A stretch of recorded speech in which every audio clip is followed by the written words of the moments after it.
Perkenalkan, saya Guru Fatofina Tunaja dengan NIM akhir 056. Perkenalkan, nama saya Muhammad Aziz Satabozi, NIM akhir saya 057.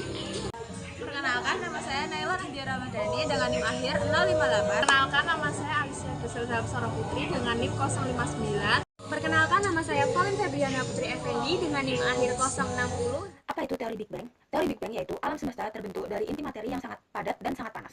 Asal-usul dari unsur ini yaitu terjadi pada evolusi bintang. Evolusi bintang yang pertama-tama yaitu diawali dengan bintang lahir dari nebula. Nebula adalah awan gas dan debu yang memadat karena gravitasi sehingga terjadi fusi nuklir. Fusi tersebut mengubah hidrogen menjadi helium yang menghasilkan cahaya dan panas. Nah, setelah itu cahaya dan panas tersebut membuat bintang bisa bersinar stabil selama miliaran tahun lamanya. Saat hidrogen habis, bintang yang bermassa kecil berubah menjadi katai putih, sedangkan bintang yang bermassa besar bisa meledak sebagai supernova yang menghasilkan unsur berat. Nah, sisa dari supernova dapat membentuk bintang neutron atau lubang hitam, tergantung dari masanya atau beratnya. Dengan begitu, siklus hidup bintang bermula dari nebula dan berakhir sesuai masa awalnya. Dan dalam evolusi bintang, terdapat unsur-unsur yang terlibat dalam proses tersebut. Jadi, tata surya itu terbentuk dari awan, gas, dan debu yang berputar menurut hipotesis nebula. Dari proses tersebut, terbentuklah matahari sebagai pusat, lalu ada planet kecil seperti bumi di bagian dalam dan planet raksasa di bagian luar. Jupiter yang ukurannya sangat besar memiliki peranan penting. Peranan pentingnya yaitu gravitasinya membuat banyak material tidak menjadi planet, melainkan menjadi sabuk asteroid antara Mars dan Jupiter. Akibatnya bagi bumi, yaitu sebagian asteroid yang jatuh ke bumi menjadi meteor.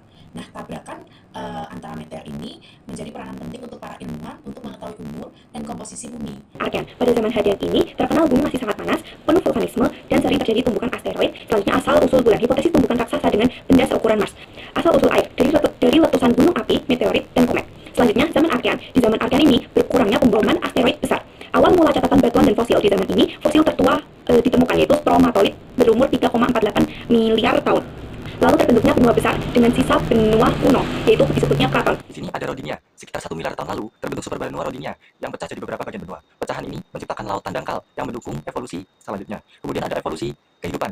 Muncul eukaryotas sekitar 2,1 sampai 1,6 miliar tahun lalu dengan nukleus dan organel. Reproduksi seksual pun muncul yang mempercepat variasi genetik dan evolusi.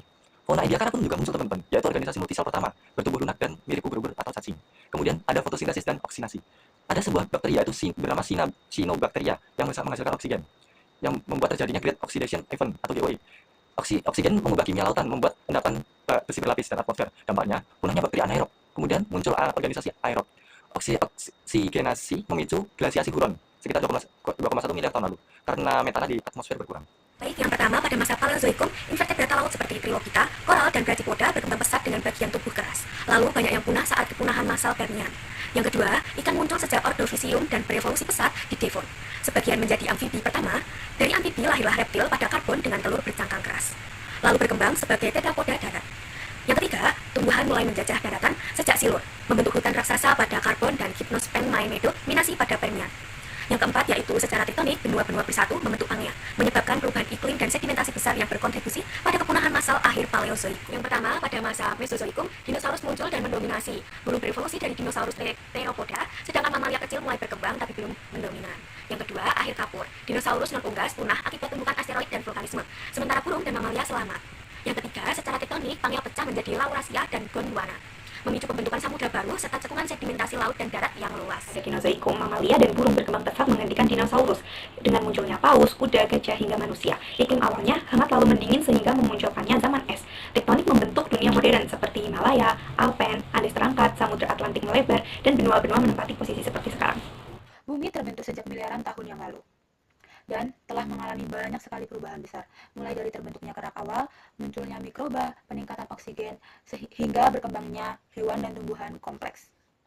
Perjalanan panjang ini ditandai dengan lahirnya dan punahnya berbagai makhluk hidup, termasuk dinosaurus, sebelum pada akhirnya mamalia dan manusia mendominasi pada era Kenozoikum.